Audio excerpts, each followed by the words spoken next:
என்னங்க?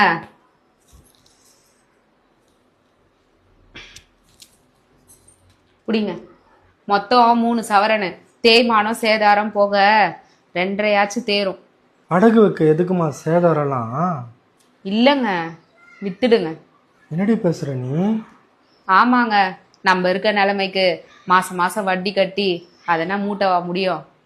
எவ்வளோ பாரம், அதுல ஒரு பாரம், அவ்வளோதானே. உன் கையை எப்படி பார்க்க அசிங்கமா இருக்கே அம்மி. விடுங்க, உங்க கௌரவத்திலயும் கஷ்டத்துலயும் எனக்கு பங்கு இல்லையாங்க? உங்களை கடன்ல மாட்ட விட்டு எனக்கு இந்த அழகெல்லாம் தேவையா? சாரிம்மா. எதுக்கு? என்னை கட்டிட்டு நீ ரொம்ப கஷ்டப்படுறல்ல. உங்களை விட எனக்கு நகையும் பணமும் வாங்க பெருசு. உங்க சந்தோஷம் தானங்க எனக்கு முக்கியம். ஒரு நாள்